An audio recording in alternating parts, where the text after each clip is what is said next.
The rain fell like a punishment from the sky, heavy and relentless, soaking through Anna Mitchell's thin cardigan in seconds. She stood on the front steps of what had been her home for 3 years, clutching a crumpled piece of paper in her trembling hands. The marriage certificate, the document that had once represented hope, love, and a future she had desperately wanted to believe in. Now it was nothing more than a lie printed on expensive paper. Behind her, the door slammed shut with a finality that echoed through her bones. She heard the lock click into place, and something inside her shattered completely. 3 years. 3 years of trying to be the perfect wife, of cooking meals that went uneaten, of sleeping alone in a bed meant for two, of making excuses for a husband who was never there. 3 years of loving a man who, she now realized, had never truly let her see who he was. Anna looked down at the certificate, watching the rain blur the ink, smearing their names. Together in a cruel mockery of the union they had supposedly formed. Daniel Mitchell. The name meant nothing to her anymore. She had married a stranger, a ghost who came and went at odd hours, who took mysterious phone calls in locked rooms, who kissed her forehead with lips that felt increasingly cold. Her fingers tightened on the paper. The anger rose in her chest like a wave, hot and consuming, temporarily overpowering the shock and the hurt. With a cry that was swallowed by the thunder, she tore the certificate in half. Then again, and again. The pieces fluttered from her hands like wounded birds, carried away by the wind and the rain, disappearing into the darkness of the Chicago night. She had caught him, not with another woman, as she had sometimes feared during those long, lonely nights. No, what she had discovered was far more disturbing. Files on his computer left carelessly open while he took a call in another room. Names she did not recognize, amounts of money that made her head spin. References to things that sounded like they belonged in a crime novel, not in her husband's home office.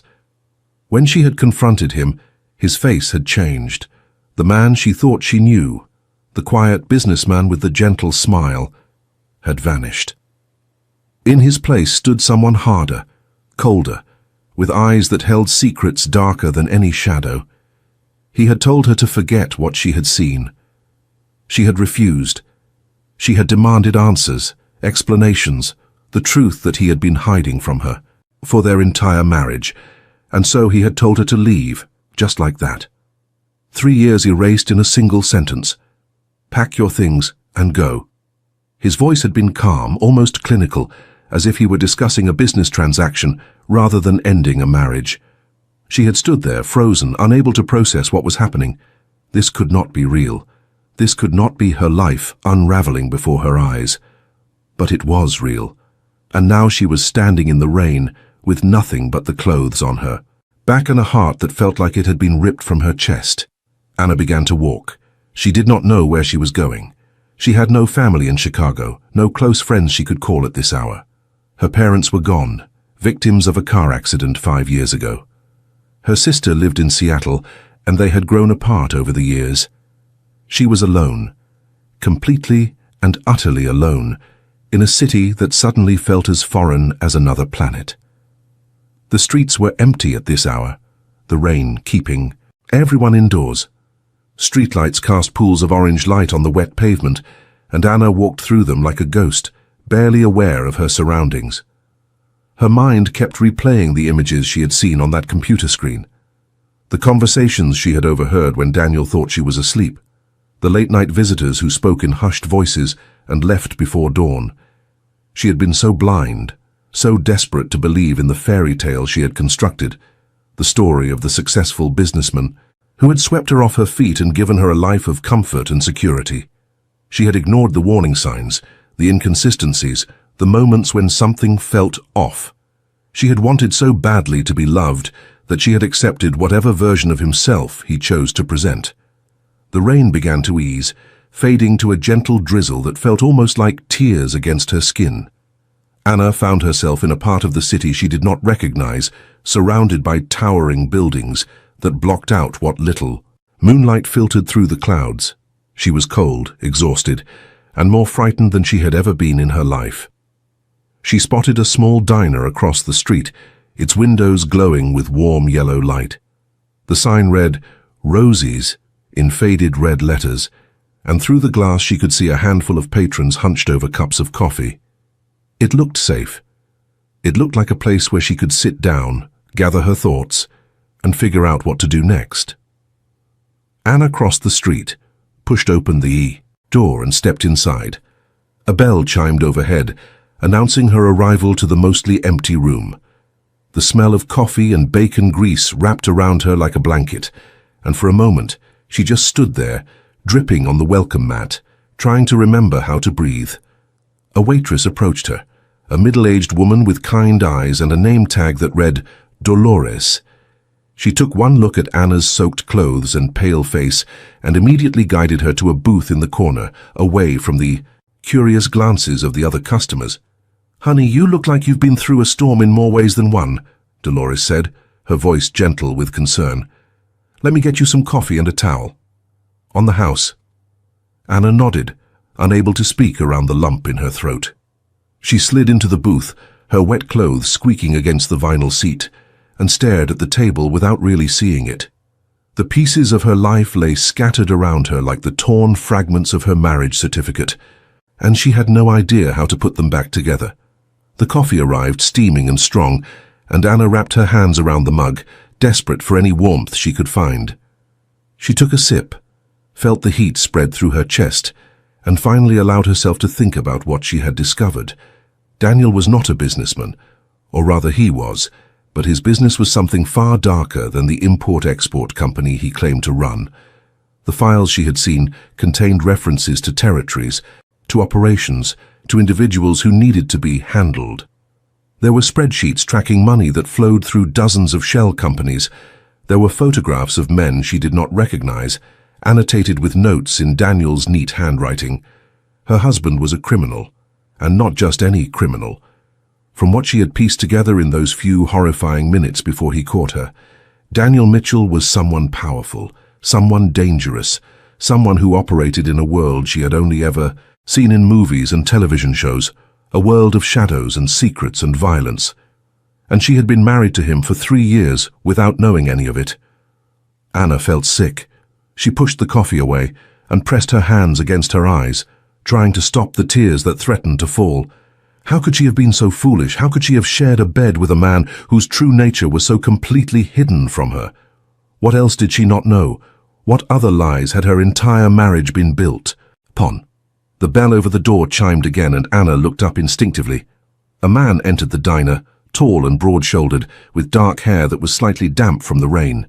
He wore an expensive coat over what looked like a tailored suit, and he moved with the easy confidence of someone accustomed to being in control. His eyes swept the room in a quick, assessing glance before landing on Anna. She felt a jolt of recognition, though she was certain she had never seen him before. There was something familiar about him, something that tugged at the edges of her memory. But before she could place it, he turned away and took a seat at the counter, ordering coffee in a low, quiet voice. Anna forced herself to look away. She had bigger problems than a stranger in a diner. She needed to figure out where she was going to sleep tonight. She needed to decide whether to go to the police with what she knew. She needed to understand why her husband, who had professed to love her, had thrown her out into the storm like she meant nothing. But as she sat there shivering in her wet clothes, she could not shake the feeling that her life was about to change in ways she could not even begin to imagine. The rain had washed away everything she thought she knew, and in its place was a vast, terrifying unknown. She did not know it yet, but the man at the counter was watching her. Not obviously, not in a way that would draw attention, but with a careful, measured interest that spoke of more than casual curiosity. He knew exactly who she was. He knew why she was here, alone and frightened, in a diner on the wrong side of Chicago, and he knew things about her husband that would shake the very foundations of her world. Anna Mitchell had torn up her marriage certificate and walked away from her old life. But the story was only beginning, because the man she had married, the man she thought she was escaping, was not who she believed him to be. And the truth, when it finally came to light, would be more shocking than anything she could have imagined. The rain continued to fall outside, washing the streets clean and carrying away the last remnants of the life she had known. And somewhere in the darkness, forces were already in motion, pulling her toward a destiny she never could have predicted. Check if you are already subscribed to this channel. If you enjoy stories that reveal the hidden depths of human relationships and the secrets that can lurk beneath the surface of everyday life, this is where you belong. Subscribe now so you never miss a chapter. Morning came grey and reluctant, the sun hidden behind a thick layer of clouds that seemed to press down on the city like a weight. Anna had spent the night in a cheap motel on the outskirts of downtown, paying with the emergency cash she always kept in her wallet. The room was small and dated, with wallpaper that peeled at the corners and a mattress that sagged in the middle, but it was dry and warm and far from the house that was no longer her home. She sat on the edge of the bed, staring at her phone. She had turned it off the night before, afraid that Daniel might try to track her through it, and she was not ready to turn it back on. She did not want to see if he had called, if he had texted, if he had made any attempt to reach her at all.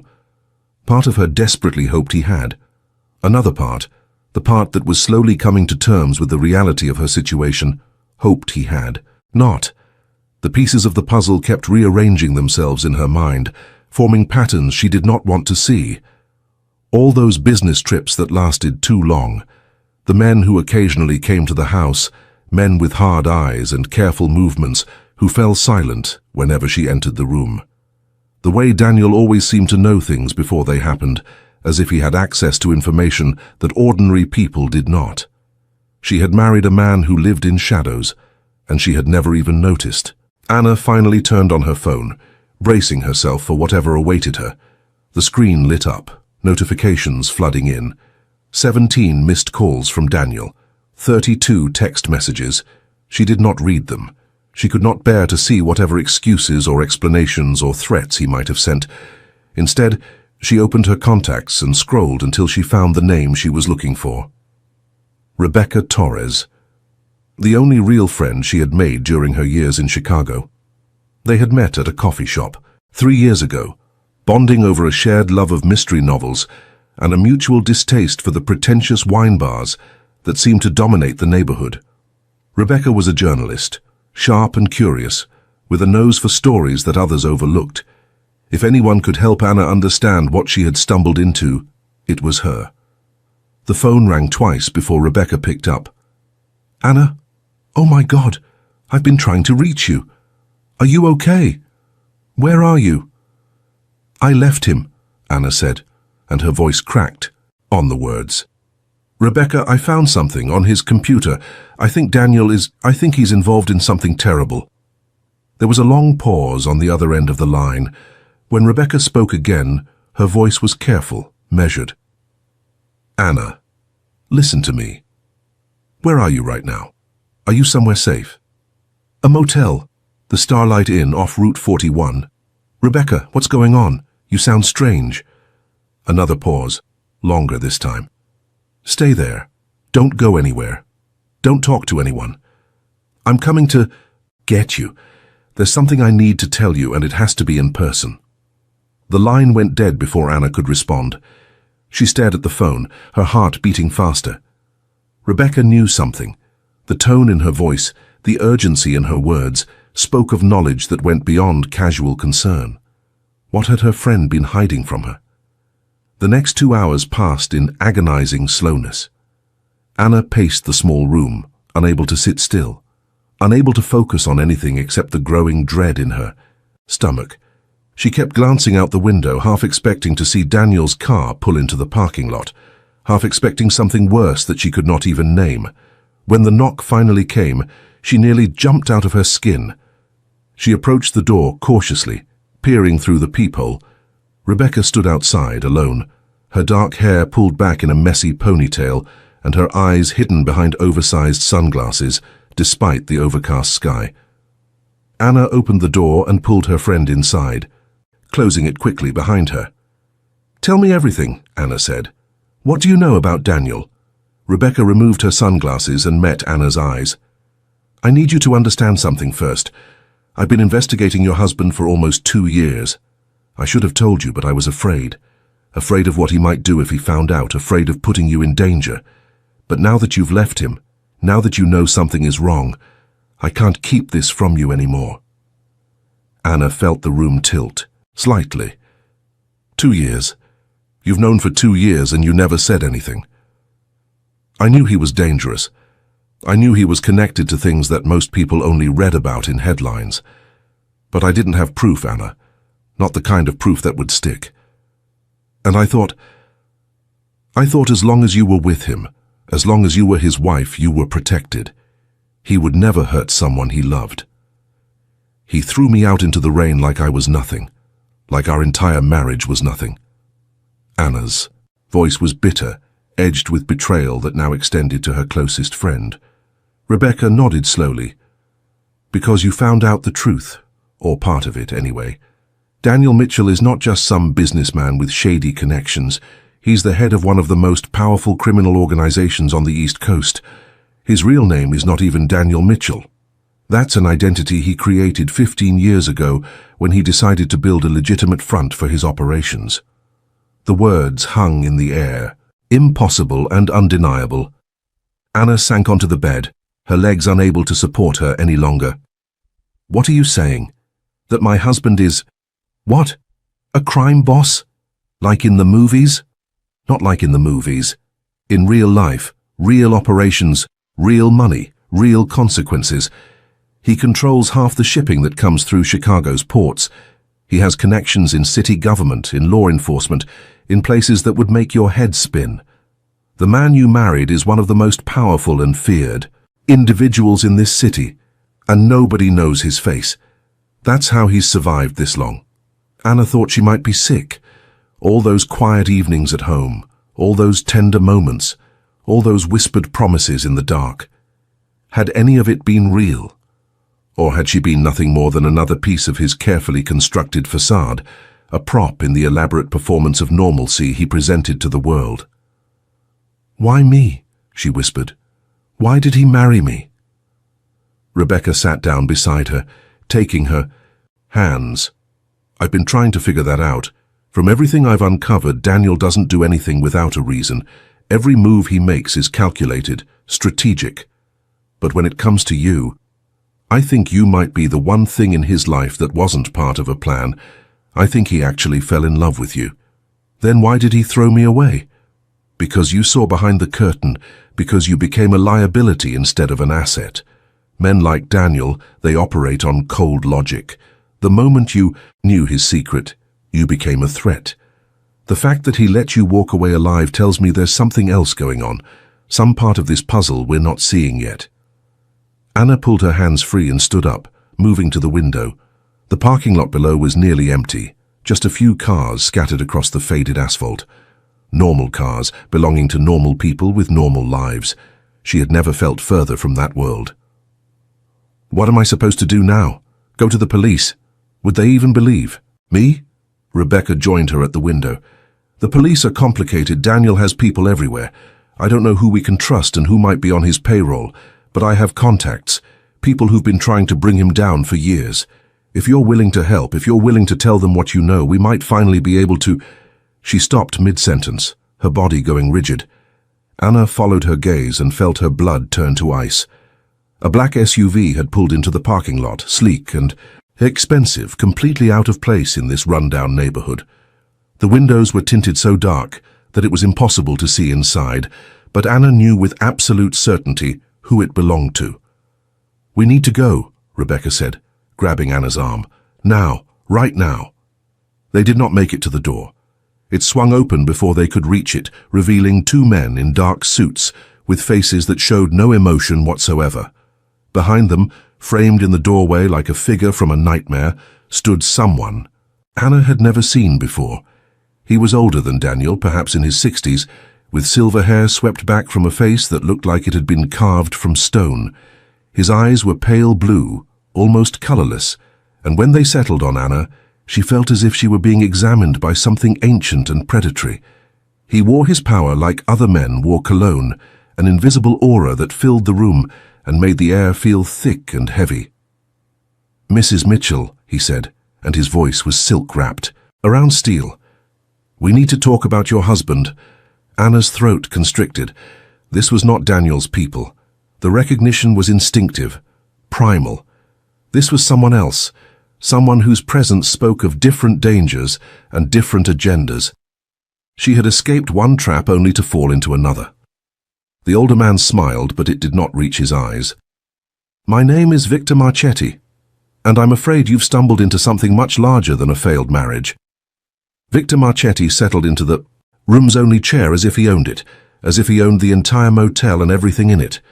His two men remained by the door, hands folded in front of them, eyes scanning constantly for threats that probably did not exist. Anna and Rebecca stood by the window, united in their fear, watching the scene unfold like spectators at their own disaster. Please sit, Victor said, gesturing to the bed. I assure you, if I meant you harm, we would not be having this conversation. Anna did not move. Who are you? What do you want? Victor's pale eyes studied her with unsettling intensity. I am someone who has been watching Daniel Mitchell for a very long time, someone who has a vested interest in seeing his empire crumble, and you, Mrs. Mitchell, have just become the most valuable piece on the board. I don't know anything. I found some files on his computer, that's all.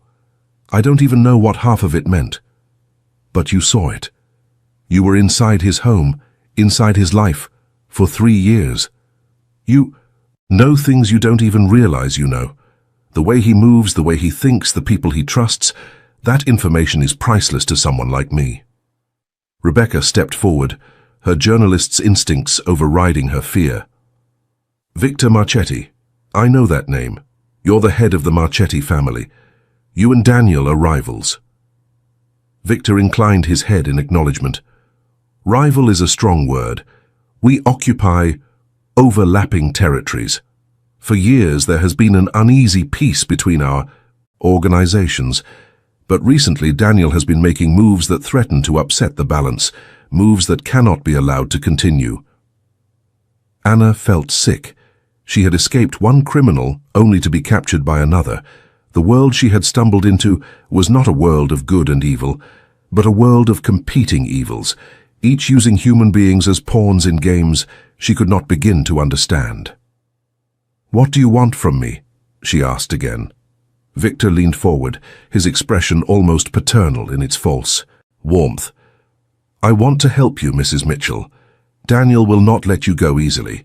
You've seen too much, know too much.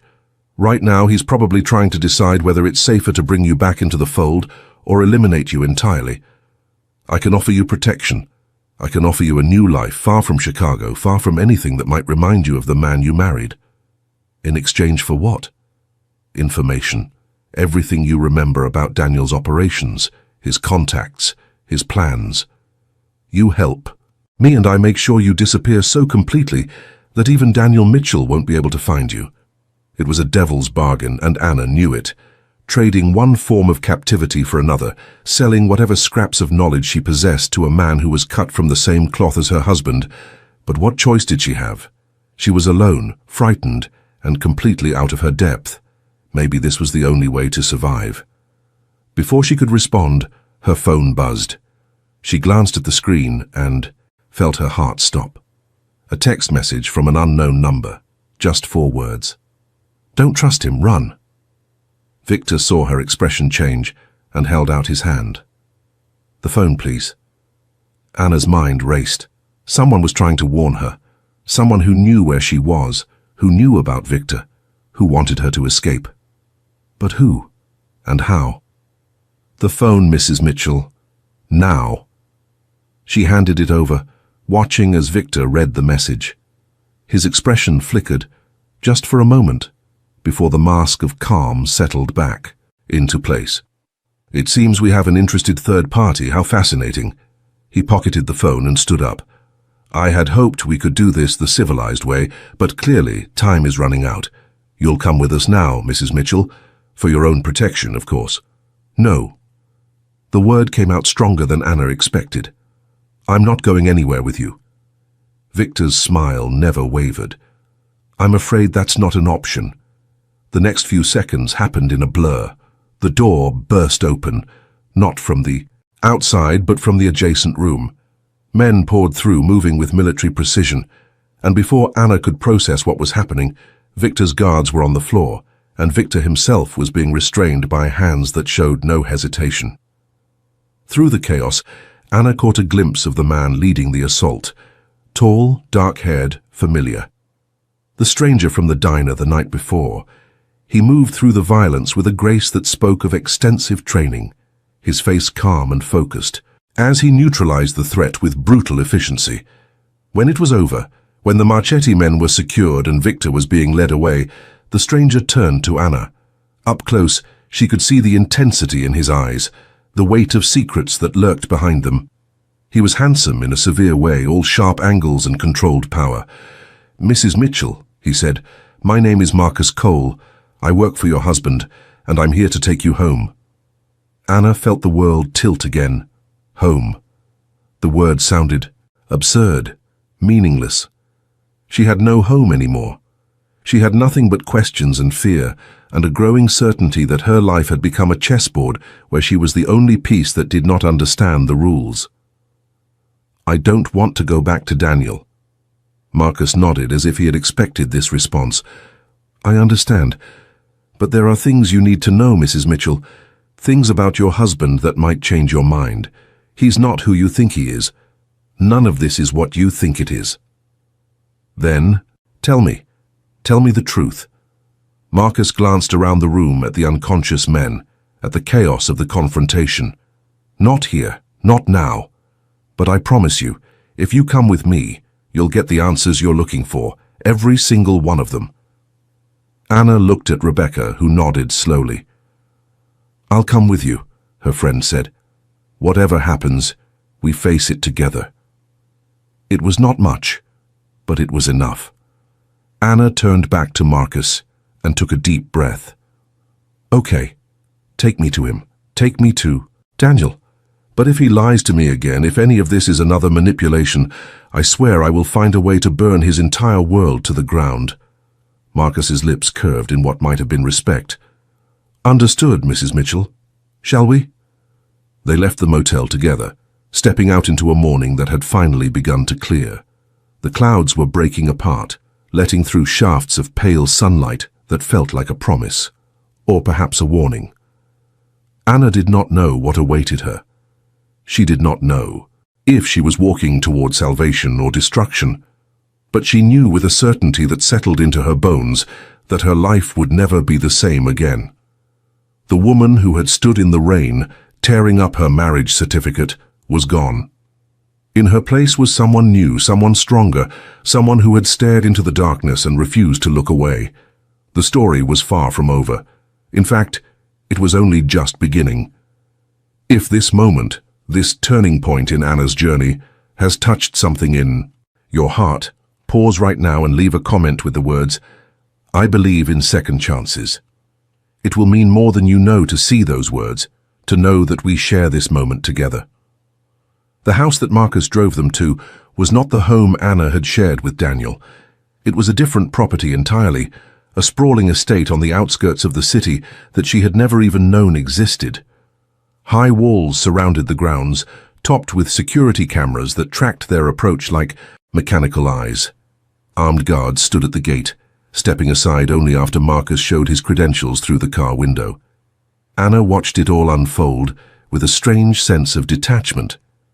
This was her husband's world, the world he had hidden from her for 3 years. How many other properties did he own? How many other lives did he lead, each one completely separate from the man who had held her at night and called her his wife? The car pulled up to the main house, a structure of stone and glass that seemed to have grown organically from the surrounding landscape. It was beautiful in a cold, imposing way, all clean lines and sharp angles, utterly unlike the warm, traditional home where their marriage had taken place.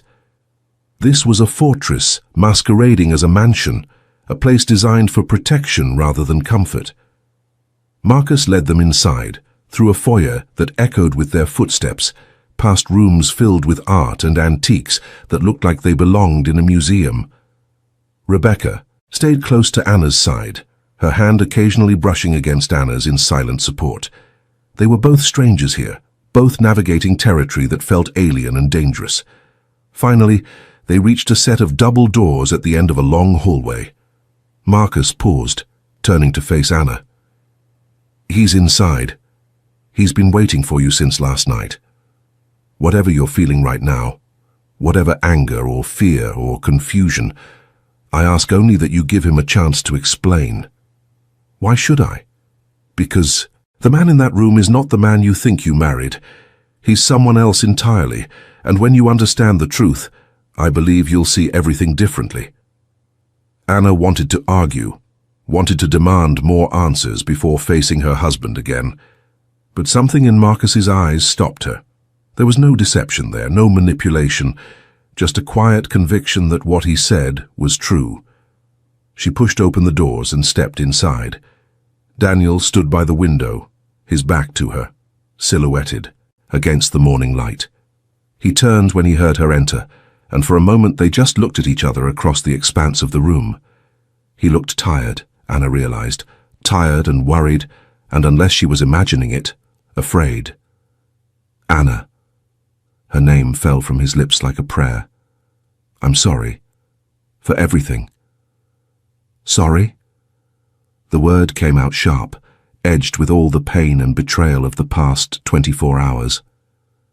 "You threw me out of my own home.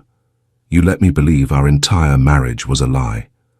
And now you send your men to rescue me from another criminal, like I'm some kind of prize to be fought over. Sorry doesn't begin to cover it, Daniel." He flinched at the accusation, but he did not deny it. I know I've handled this badly. I've been trying to protect you, but I've only pushed you further into danger. That's the last thing I ever wanted." "Protect me from what? From whom?" "Victor Marchetti said you two are rivals, that you've been making moves to upset some kind of balance. What does any of that have to do with me?" Daniel moved away from the window, approaching her slowly as if she were a wounded animal that might bolt at any sudden movement. "Victor Marchetti has wanted to destroy me for 15 years. Everything I've built, everything I've achieved, he sees it as a threat to his own power. When he found out about you, about our marriage, he saw an opportunity, a weakness he could exploit." "So I'm a weakness now?" "No." Daniel's voice cracked on the word. "You're the only real thing in my life. The only thing that matters more than the empire I've spent decades constructing. That's why I tried to keep you separate, to build a wall between my work and our marriage. I thought if you never knew, you'd be safe. I thought ignorance would protect you." Anna felt tears threatening, but she refused to let them fall. "You should have told me the truth from the beginning. I deserved to know who I was marrying." "Would you have married me if you knew?" The question hung between them, heavy with implication. Anna thought about the man she had fallen in love with, the gentle soul who had courted her with patience and kindness, who had made her feel safe and cherished in a world that had often felt cold and indifferent. Would she have walked away if she had known the darkness that lurked beneath the surface? She honestly did not know. "There's more," Daniel said, and his voice dropped to something barely above a whisper. "Something I should have told you a long time ago. Something that might help you understand why I am the way I am."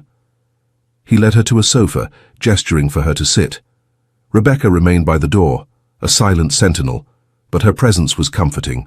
Whatever came next, Anna was not alone. Daniel sat across from her, his hands clasped in front of him. "When I was 17, my father was killed. We weren't wealthy then, just an ordinary family in Brooklyn. My father worked 2 jobs to keep us fed, and my mother took in sewing to help make ends meet. But someone decided that our neighborhood was worth more than the people living in it. Developers, politicians, criminals, all working together to force out the families who had been there for generations." Anna listened, her anger slowly giving way to something else. Pain, understanding, a glimpse into a history she had never known. "My father tried to organize the neighbors, tried to fight back through legal channels. He went to meetings, wrote letters, contacted the press, and for his trouble he was shot outside our front door. The police called it a robbery gone wrong, but I knew better. Everyone knew better." Daniel's eyes were distant, lost in memories that clearly still haunted him. "I swore that day that I would never be powerless again. I would never be at the mercy of men who saw people like my family as obstacles to be removed. So I built an empire of my own, not to hurt innocent people, but to protect them, to make sure that what happened to my father could never happen to anyone else. That doesn't justify breaking the law. That doesn't justify lying to me for 3 years. No, it doesn't. Nothing can justify that. But I need you to understand that I'm not the monster Victor Marchetti wants you to believe I am. The operations I run, they're not about hurting people. They're about creating systems of protection in places where the law has failed. They're about making sure that the powerful can't simply crush the powerless without consequence. Anna wanted to dismiss his words as rationalizations, as the self-serving excuses of a man who had chosen crime over conscience. But something in his voice, something in the pain that flickered across his face, made her hesitate. What if he was telling the truth? What if the world she had stumbled into was more complicated than simple good and evil? Even if I believe you, she said slowly, that doesn't change what's happened between us. You kicked me out of our home. You treated me like a threat instead of your wife. Daniel reached for her hand, then stopped himself. I know, and I will spend the rest of my life trying to make that up to you if you'll let me. But right now, there's something more important. Victor Marchetti is not going to stop. He's going to use you to get to me one way or another. The only way I can keep you safe is if we face this together. Together? Anna laughed, but there was no humor in it. We can't even have an honest conversation without lies and secrets getting in the way. Then let's change that. Starting now. Ask me anything, Anna. Anything at all, and I swear on my father's memory I will tell you the truth. It was an extraordinary offer, one that carried weight beyond mere words. Anna looked into her husband's eyes, searching for deception and finding only desperate sincerity. He meant it. After all this time, all these secrets, he was finally ready to let her see the real him. She took a deep breath. Everything. I want to know everything.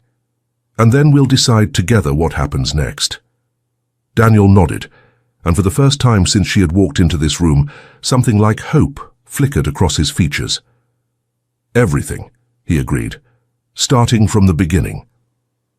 The hours that followed were unlike anything Anna had experienced in her 3 years of marriage. Daniel talked and she listened, and slowly the picture of who he really was began to take shape. He told her about the organization he led, about its structure and its purpose. He explained how he had built it from nothing, turning the anger and grief of a 17-year-old boy into a network that spanned the entire East Coast. He told her about the people he protected, the communities that had been abandoned by law enforcement and left to fend for themselves. He described the shelters he funded, the businesses he supported, the families he had helped escape situations that no one else would touch. He was not a saint, he made that clear. He had done things that haunted him, things that could never be undone. But he had also done good, real and tangible good, in places where goodness had long since been forgotten. Anna absorbed it all, trying to reconcile this complex, contradictory man with the simple husband she thought she had married.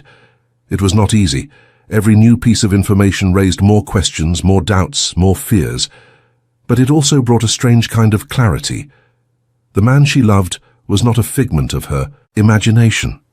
He was real, buried beneath layers of protection and necessity, waiting to be found.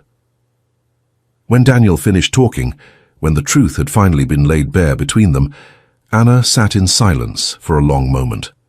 Rebecca had left to give them privacy, and the room felt both vast and intimate, a space where secrets could be spoken without fear of judgment. I don't know if I can forgive you, Anna said at last. I don't know if I can ever trust you completely. Not after everything. That's happened. Daniel nodded, accepting her words without argument. I understand. I don't expect forgiveness. I just wanted you to know the truth, whatever you decide to do with it. But, Anna continued, I also don't know if I can walk away. Not now. Not when I finally see you clearly. We built something together, Daniel, even if it was built on a foundation of lies. Maybe it's possible to rebuild it on something stronger. Hope and caution warred in Daniel's expression. "What are you saying?" "I'm saying I need time. Time to process, time to decide, time to figure out who I am in this new reality. But I'm also saying that I'm not ready to give up on us. Not yet." It was not the declaration of love that Daniel had perhaps hoped for, but it was enough. It was a starting point, a crack in the wall that might eventually become a door. He reached for her hand, and this time she let him take it, feeling the warmth of his skin against hers. "Whatever you need," he said. "Whatever. Time, whatever space. I will wait. I have been waiting my whole life for someone like you, Anna. I can wait a little longer." The moment was interrupted by a sharp knock at the door. Marcus entered, his expression tense. "Sir, we have a situation. Victor Marchetti has escaped custody. He's gone to ground, and our sources say he's planning something big, something that involves both of you." Daniel was on his feet instantly, the tender husband vanishing into the hardened leader. "What do we—" "No, not much yet, but there's chatter about a meeting tonight, a gathering of people who want to see you fall. Marchetti is calling in every favor he has, trying to build a coalition against us." Anna stood as well, her mind racing. "What does this mean? What happens now?" Daniel turned to her, and she saw the conflict in his eyes. He wanted to protect her, to shelter her from the storm that was coming, but he also recognized that she had earned the right to face it alongside him. "It means, we fight," he said, "and this time we fight together." The next few hours were a whirlwind of activity. The estate transformed into a command center, with maps spread across tables and phones ringing constantly. Anna found herself drawn into the preparations, her background as a nurse suddenly useful in ways she had never anticipated. She helped organize medical supplies, worked with the staff to prepare contingency plans, and generally made herself useful wherever she could. It felt strange, being part of this world that had existed alongside her ordinary life without her knowledge. But it also felt right, in a way she could not fully explain. She was no longer a passive observer, no longer a victim of circumstances beyond her control. She was an active participant in her own story, and there was a power in that realization. As night fell, the tension in the estate reached a breaking point. Reports came in that Marchetti's forces were moving, gathering at a location downtown. Daniel, prepared to lead a team to intercept them, to prevent whatever strike they were planning before it could be launched. Anna found him in the foyer, dressed in dark clothes that made him look like a stranger. But when he looked at her, his eyes held all the love and vulnerability that she had come to know in their years together. He was still her husband, beneath everything. He was still the man she had married. "I need you to stay here," he said. "Marcus will protect you. If anything goes wrong, I want to be there with you. Anna, please, this is not something you should witness. These people, they're dangerous in ways you can't imagine." She stepped closer, placing her hand on his chest. "I know. I've spent the last 24 hours learning exactly how dangerous this world is, but I'm not going to hide in a safe room while you risk your life. We said we would face this together. I meant it." Daniel looked like he wanted to argue, but something in her expression stopped him. He sighed, reaching up to cup her face in his hands. "You are the most stubborn, infuriating, remarkable woman I have ever known. And you love me for it. More than you will ever know." He kissed her then, soft and desperate, a promise wrapped in a farewell. When they pulled apart, there were tears in both their eyes, but neither of them acknowledged them. "Stay close to me," Daniel said. "No matter what happens, stay close. Always." They left the estate together, heading into the darkness that awaited them. And somewhere in that darkness, Victor Marchetti was waiting, planning, preparing to bring their world crashing down around them. The warehouse district on the south side of Chicago lay silent under the night sky, its buildings standing like tombstones in a cemetery of abandoned industry. Once these structures had hummed with activity, workers loading and unloading cargo from ships that traveled the world. Now they stood empty, victims of economic forces that had rendered them obsolete. It was here, in this graveyard of broken dreams, that Victor Marchetti had chosen to make his stand. Anna sat beside Daniel in the back of an armored vehicle, surrounded by men who moved with the easy competence of soldiers. She had insisted on coming, and Daniel had reluctantly agreed, knowing that trying to stop her would only waste precious time. But he had positioned her at the rear of the operation, far from the front lines, with explicit orders to stay in the vehicle unless absolutely necessary. She had agreed to these conditions, understanding that her presence was already a compromise on his part. She was not trained for combat, not prepared for the violence that might be required. But she was here, and that was what mattered. The vehicle stopped a block away from the target warehouse. Through the tinted windows, Anna could see figures moving in the shadows, silhouettes against the faint light that spilled from inside the building. Marchetti's men preparing for a confrontation that they did not yet know was coming. Daniel turned to her, his face illuminated by the soft glow of the dashboard lights. "I need you to promise me something. If anything goes wrong, if this turns into something we can't control, you get out. You take this vehicle and you drive until you can't drive anymore. Do you understand?" "I understand." Anna took his hand, holding it tightly. "But I'm not leaving you." "Anna, I'm not leaving you." Her voice was firm, brooking no argument. "Whatever happens in there, we face it together. That's what you said, that's what we agreed." Daniel looked at her for a long moment, emotions flickering across his face too quickly to read. Then he nodded, accepting her decision. "Together," he repeated. "Okay. Together." He leaned forward and kissed her, hard and quick, then turned and exited the vehicle. Anna watched through the window as he joined his men, gave final instructions, and began the approach. To the warehouse, the figures moved like shadows themselves, blending into the darkness with practiced ease. Minutes passed. Each second felt like an hour. Anna kept her eyes fixed on the warehouse, watching for any sign of what was happening inside. The silence was oppressive, broken only by the distant sound of traffic and the occasional crackle of radio static. Then, suddenly, light exploded from the warehouse windows. Not the light of fire or explosion, but the harsh, artificial light of floodlights snapping on all at once. Anna heard shouts, the sounds of struggle, and her heart stopped beating in her chest. She was out of the vehicle before she could think, running toward the warehouse with no thought for her own safety. Someone tried to stop her, one of Daniel's men stationed nearby, but she pushed past him with strength she did not know she possessed. All she could think about was Daniel. Daniel in danger. Daniel needing her. She burst through a side door and stopped, frozen, by the scene that confronted her. The warehouse was filled with people, dozens of them, standing in a rough circle around a central clearing. In that clearing stood Daniel and Victor Marchetti, facing each other like gladiators in an arena. Both men were bloodied, their clothes torn and disheveled, but both were still standing. Around them, the battle had apparently ended. Marchetti's men were on their knees, disarmed and defeated, watched over by Daniel's forces. It was over, or nearly over. Whatever violence had occurred, Daniel's side had won. But Victor Marchetti was not done. He stood with his hands raised, a mocking smile on his battered face.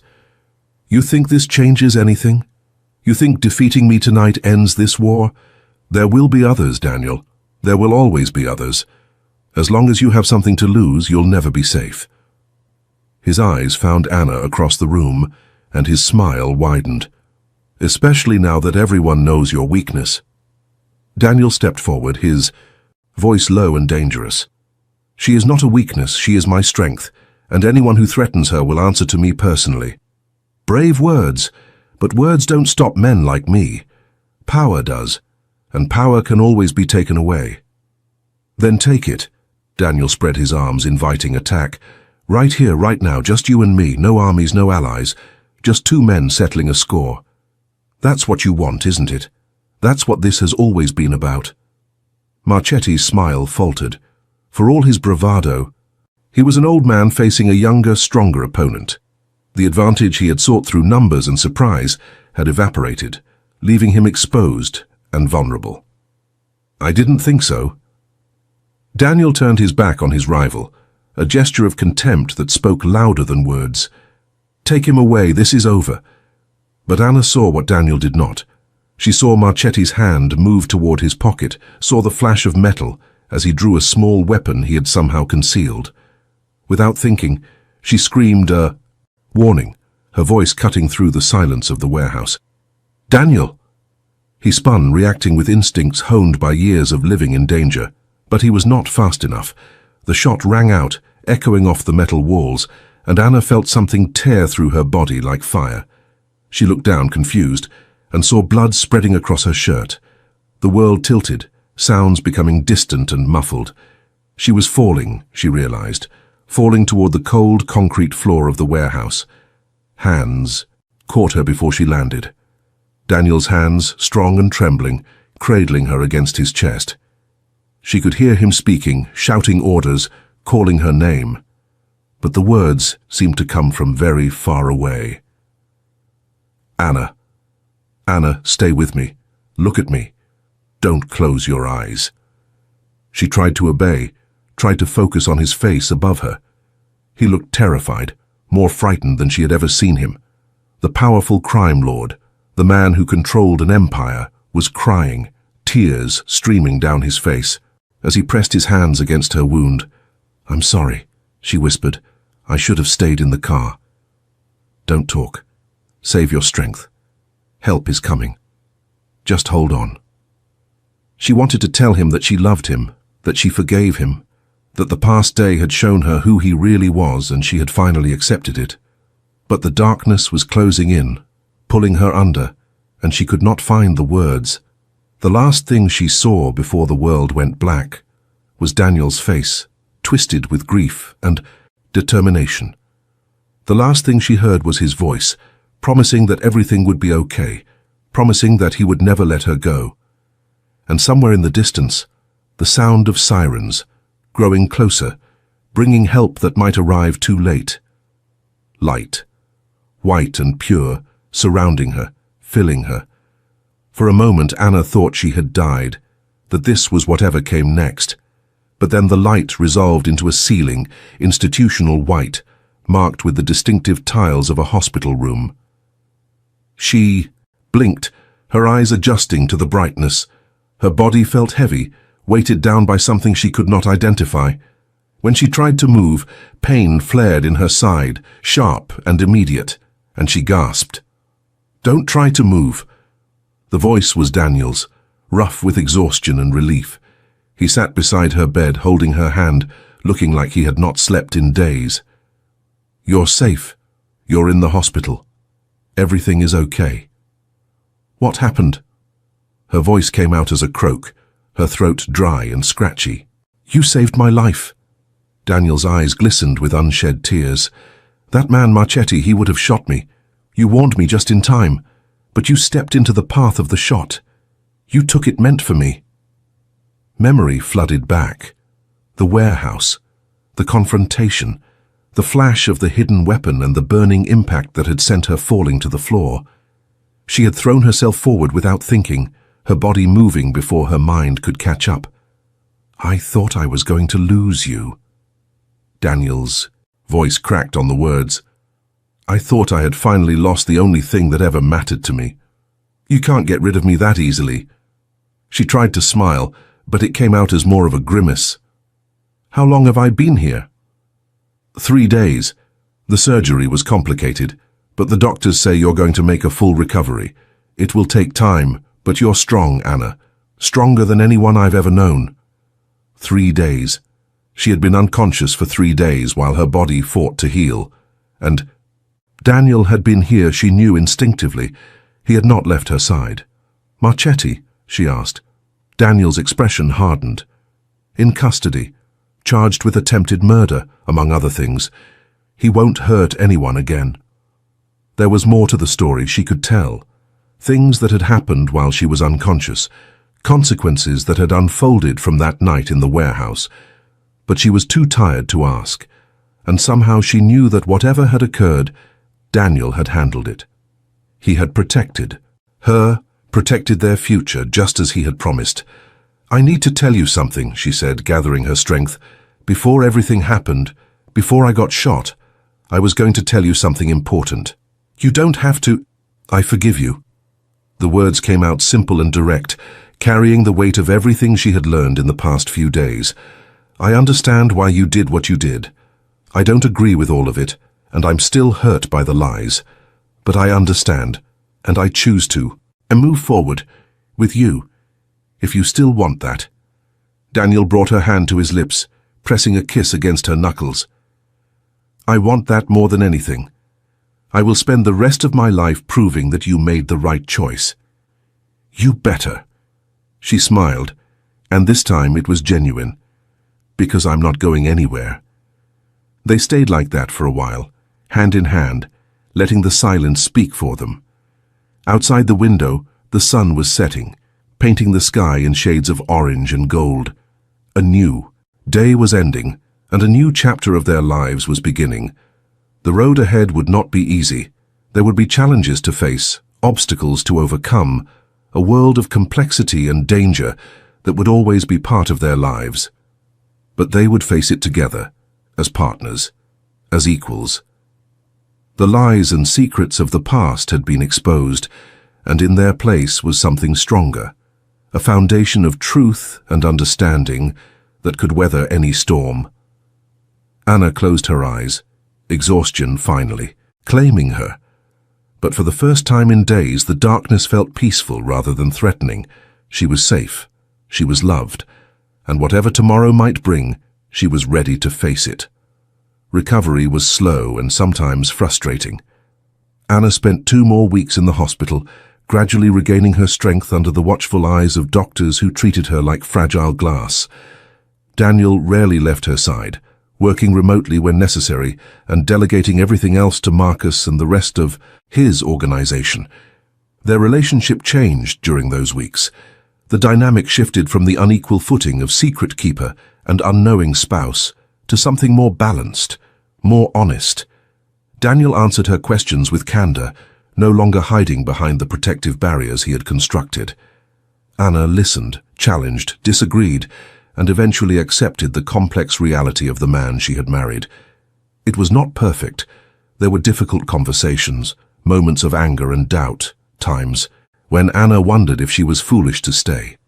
But there were also moments of profound connection, of laughter and tenderness that reminded her why she had fallen in love with Daniel in the first place. By the time she was released from the hospital, something fundamental had shifted between them. They were no longer 2 people trapped in a marriage built on deception. They were partners, choosing each day to build something new together. Daniel took her to a new home, a house far from the city. That felt nothing like either of their previous residences. It was warm and welcoming, with large windows that let in natural light and a garden that exploded with color. A place for fresh starts, he explained, a place where they could build the life they should have had from the beginning. Rebecca came to visit, full of questions and journalistic curiosity. She had written a series of articles about Victor Marchetti's arrest and the corruption his organization had enabled, carefully omitting any details that might connect Daniel to the story. It was a delicate balance, protecting her friend while pursuing the truth, and Anna admired her ability to walk that line. You know I'll always want answers, Rebecca said during one of her visits. I'll never stop digging into these things. I know, Anna replied, and I hope you find them. Just maybe not the answers that involve my husband. That's fair, Rebecca smiled. For now, at least. Life settled into a new rhythm. Anna went back to nursing, working at a clinic Daniel funded in one of the city's underserved neighborhoods. It was work that mattered, work that connected her to the communities her husband had sworn to protect. She saw firsthand the good that his organization could do, the lives it touched, the hope it provided in places where hope was scarce. She also saw the costs, the guards who stood watch outside their home, the precautions that had to be taken every time they went somewhere public, the knowledge that danger could never be entirely eliminated, only managed. But she had made her choice with open eyes, and she did not regret it. 6 months after the night in the warehouse, Daniel took her to the place where they had first met. A coffee shop downtown, unremarkable except for the memories it held. They sat at the same table where they had shared their first conversation, and Daniel took her hands in his. I have something for you, he said. something I should have given you a long time ago." He reached into his pocket and withdrew a ring box. But when he opened it, Anna did not see a new piece of jewelry. She saw her wedding ring, the one she had left behind when she fled their home in the rain. "I found this on the bathroom counter that night, after you left. I've been carrying it with me ever since, waiting for the day when I could give it back to you, when I earned the right to give it back." Anna's eyes filled with tears. "Daniel, I know a ring is just a symbol. I know our marriage was flawed from the start. But I also know that I love you more than I've ever loved anything in my life. And if you'll let me, I want to start over. Not the marriage we had, but a new one, a real one, built on everything we've learned, everything we've survived." She took the ring from the box, turning it over in her fingers. Such a small thing to carry so much meaning. But meaning was what we gave to things, she realized. And she was ready to give this ring a new meaning. She slipped it onto her finger, watching it catch the light. "Yes," she said softly. "Let's start over."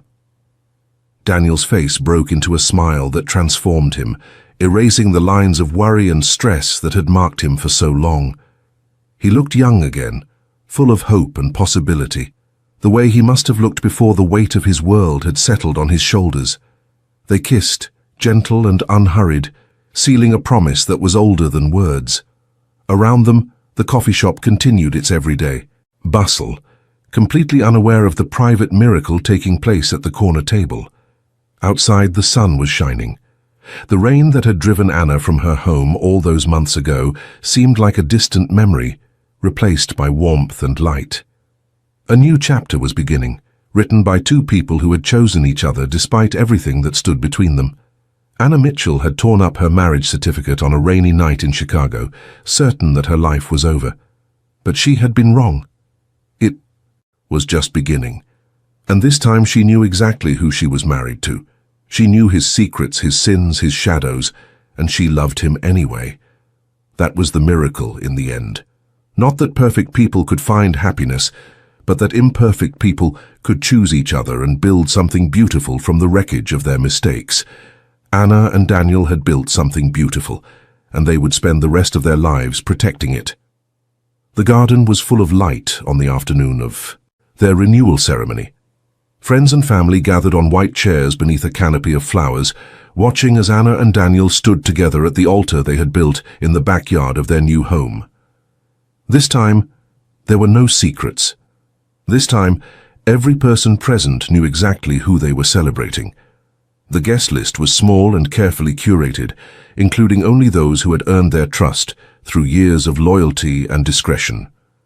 Rebecca stood as Anna's maid of honor, beaming with happiness for her friend. Marcus served as Daniel's best man, his usually stern face softened by the emotion of the moment. The ceremony was simple and sincere. They wrote their own vows, promises that acknowledged the journey they had taken to reach this moment. Anna spoke of forgiveness and growth, of learning to love someone completely, shadows and all. Daniel spoke of redemption and gratitude, of finding a partner who challenged him to be better than he had ever believed he could be. When they exchanged rings, it was not the first time they had made these promises, but it was the first time they made them with complete honesty, with full knowledge of what they were pledging and why. The party afterward lasted until well past midnight. There was dancing and laughter, and stories shared among friends who had become family. Anna moved through the celebration feeling lighter than she had in years, buoyed by the love that surrounded her. At one point, she found herself standing alone, at the edge of the garden looking up at the stars. So much had changed since that rainy night when she had torn up her marriage certificate and walked away from everything she knew. She had been reborn in the storm, emerging as someone stronger, more resilient, more herself than she had ever been before. Daniel found her there, wrapping his arms around her from behind. "What are you thinking about? How far we've come. How different everything is. How happy I am." He pressed a kiss to her. "Temple, I was thinking the same thing. I never imagined this was possible, Anna. I never thought I would deserve this much happiness." "You deserve it." She turned in his arms, facing him. We both deserve it. We fought for it. We earned it. Yes. He smiled, that rare, genuine smile that was reserved only for her. We did. They stood together in the darkness, two people who had found each other against all odds. The world beyond their garden was still complicated, still dangerous, still full of challenges that would test them, but they would face those challenges together as they faced everything now. Anna had learned that love was not the absence of difficulty. It was the presence of commitment in the face of difficulty. It was choosing someone again and again, even when the choice was hard. It was building something together, brick by brick, day by day, until what you had created was stronger than anything that tried to tear it down. She and Daniel had built something strong, something real, something that would last. The stars wheeled overhead, indifferent to the small dramas of human existence. But to Anna, standing in her husband's arms on this perfect night, they seemed to be blessing them, wishing them well on the next chapter of their journey together. If you have watched this far, it is because you liked this story. Leave a comment saying, "I have watched this far, so I can get to know you and see who really enjoys the stories here on the channel." And if this story touched your heart, if you felt something real while watching Anna and Daniel find their way back to each other, please take a moment to leave a like and share it with someone who might need a reminder that love can survive anything. Thank you for being here. Thank you for watching. Thank you for believing in stories that show us the best and worst of who we are and remind us that redemption is always possible. Until next time. Anna looked at the stars one more time, then turned back to the party, to the life she had chosen, to the future that waited with open arms. The rain was a distant memory. The sun was rising on a new day, and she